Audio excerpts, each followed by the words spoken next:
Hi guys, welcome to Jurassic Collectibles. Today we're going to be looking at these. There are two copies of Cinefex, which is a magazine that celebrates visual effects, makeup, and any kind of effect really used in movie making. It goes in depth into the artistry and the techniques behind it, and it's a really highly subscribed to magazine, and it's kind of looked on as the best magazine if you're into visual effects. So they might not look it, but these are really exciting magazines. They really go in depth into how the movie was made, especially the visual effects side.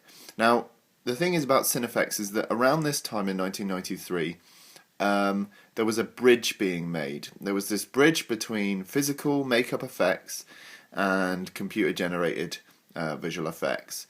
And now, if you look at a Cinefex magazine now, 90% of it is computer-generated visual effects and how they did that. If you look at these ones in 1993, in the early 90s, it's sort of half and half.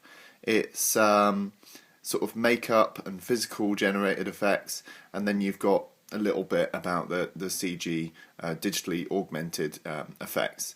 So it really does represent a turning point in this magazine's history where visual effects was transitioning over to CG, and it's really interesting to note that when you're looking through this magazine. So I'll just have a quick flick through, and you have to remember that this represents a point in history. It's the early 90s, and things were sort of transitioning over to visual effects. A lot of it was still physical, and there's some really beautiful photography in here. And the majority of the magazine focuses on Jurassic Park, which is always good to see. And there are some photographs in here that you will have never seen before, i.e. they weren't used in promotional material. There's one of Dennis Muren with the T-Rex model from Industrial Light and Magic. Here's a really, really incredible breakdown of Ian Malcolm being chased by the Tyrannosaurus. You can actually see a breakdown of the effect. So there's the Ian Malcolm element with a wireframe mesh of the T-Rex. Here's the separate element of the T-Rex. Here's the screen that the person would have had in, I believe it was Softimage they used. So there's the sort of what the animators probably would have seen. And there's just the isolated Ian Malcolm element with no T-Rex. So, I mean, this sort of stuff, it's not even in the making of book. So, in a way, it's worth picking this book up because this magazine, because it is another making of. And you look at how much text you're getting. It is basically a book. I've sat here and digested all of this, and it's amazing. You get a real insight into the movie making process.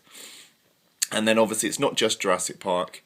There's lots of other movies here. There's a focus on the Abyss in the first half of the magazine. There's a bit there about Pixar, which is amazing to think that they're actually focusing on Pixar in its early days, really in its infancy, you know, in the same magazine as Jurassic Park, so that just shows something. So yeah, there we go.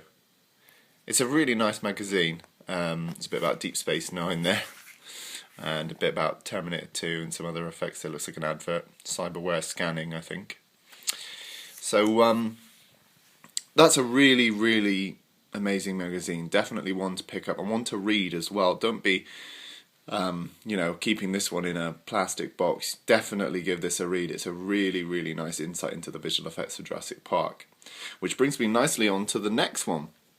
Beautiful cover for The Lost World, and this is the Cinefex magazine in 1997 to time with the release of The Lost World. Now by this point, makeup effects actually were waning a little bit. I mean, you had Men in Black 1 around this time, and you had The Lost World, which were makeup effect heavy, but were predominantly CG. So this is really interesting to read. I mean, it's still sort of in that area, you know, sort of mid to late 90s where things were transitioning over. So let's just have a flick through here. And I'm not sure how much this one dominates the magazine. Oh, here's a bit about Fifth Element, the effects in Fifth Element. So that's really nice to see.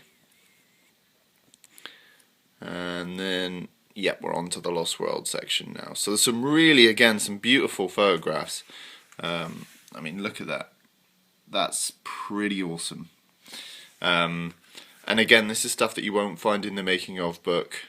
These photographs you might not have seen before. Some of them are stills from the film. Some of them are completely new. So yeah, definitely worth a pick up if you're a big fan of Jurassic Park. Then definitely pick these up.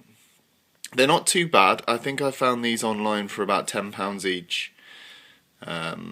So go and have a little look, see if you can find them. This is a different film now. So actually this one doesn't focus so much on the Lost World, it's focusing also on Men in Black. Rightly so. I mean, Men in Black was an amazing film. So yeah, so there we go, and Volcano there, just inside the cover.